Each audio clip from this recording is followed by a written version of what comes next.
अस्सलाम वालेकुम, मेरा नाम डॉक्टर आयशा है। हम आज एक स्पेशल अवेयरनेस सेशन के लिए इकट्ठे हुए हैं। हमारे पास आज आए हैं प्रोफ़ेसर डॉक्टर शाहिद रसूल जो कि हेड ऑफ़ डिपार्टमेंट हैं मदीना टीचिंग हॉस्पिटल के फ्रॉम फैसलाबाद। ये ही also happens to be vice president of Pakistan society for liver disease. Sir से हम आज कुछ इनकी स्पेशलिटी के बारे में सवाल करेंगे। एक सर, ये हमारी सोसाइटी में ऑनगोइंग एक डिज़ीज़ है मैश, जिसे हम कहते हैं मेटाबॉलिक एसोसिएटेड स्टीटोहेपेटाइटिस।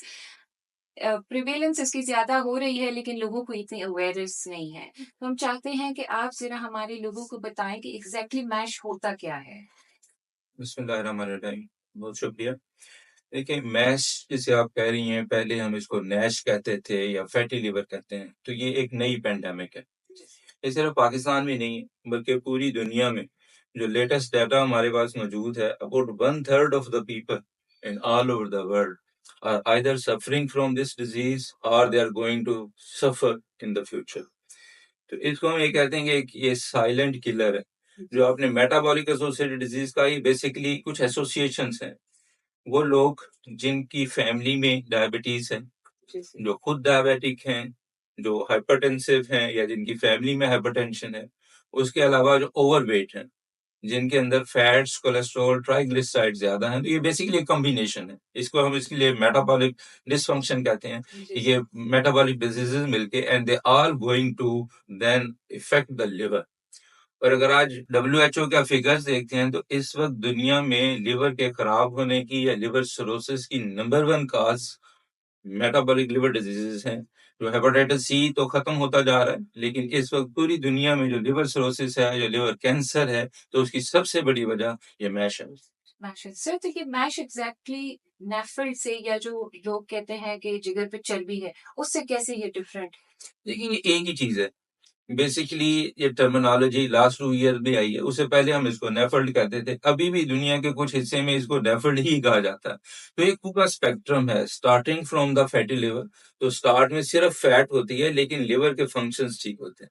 अगर उस टाइम इसको कंट्रोल नहीं किया जाता, then we come to the next stage, जिसमें लिवर के अंदर इन्फ्लेमेशन शुरू हो जाती है, जिसको हम मैश कह देते हैं, स्टीटोहेपेटाइटिस कह देते हैं। एंड देन फिर it takes years।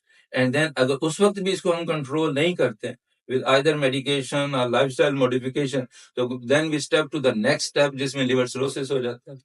And then liver cirrhosis की further decompensated cirrhosis, hepatocellular carcinoma और all the complications of the liver cirrhosis, फिर patient उससे suffer करता है। ठीक है। सर, एग्ज़ैक्टली इसको ये साइलेंट डिज़ीज़ आपने जब मेंशन किया, साइलेंट डिज़ीज़ क्यों इसको कहा जाता है? साइलेंट डिजीज इसलिए कहते हैं कि स्टार्ट में मैनी ईयर्स तक इसके कोई साइंस एंड सिम्टम्स नहीं होते। पेशेंट को कोई एज सच एहसास नहीं होता, क्योंकि जैसे अगर किसी को फीवर होगा, टाइफाइड हुआ, तो उसको तीसरे दिन बुखार होना शुरू हो जाएगा, वॉमिटिंग होनी शुरू हो जाएगी। ये एक ऐसी डिजीज है जो सालों तक चलती रहती है और ऐसा पेशेंट को कोई सिम्टम नहीं होता।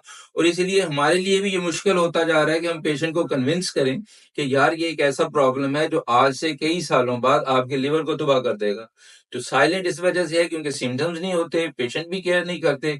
इवन जिन लोगों को पता भी होता है, उनको भी ये कन्विंस करना कि आप एक ऐसी चीज से सफर कर रहे हैं जो with the passage of the time आपके लिवर को खत्म कर देगा, सिरोसिस डेवलप कर देगा, उनके लिए कन्विंस करना भी हमारे लिए प्रॉब्लम होता है। ठीक है। तो ऐसे कौन से लोग हैं जिनको ज़्यादा रिस्क होता है मैश डेवलप करने जी, का? और जैसे मैंने स्टार्ट में बताया कि ये मेटाबॉलिक एसोसिएटेड डिजीजेस हैं। तो जिनको फैमिली हिस्ट्री है डायबिटीज की, जिनको हाइपरटेंशन की फैमिली हिस्ट्री है, जो ओवरवेट है, जिनका लाइफस्टाइल जो है वो सेडेंटरी लाइफस्टाइल है, फिजिकल एक्टिविटी नहीं है, तो ये वो सारे लोग हैं जो बेसिकली मैच से सफर करते हैं।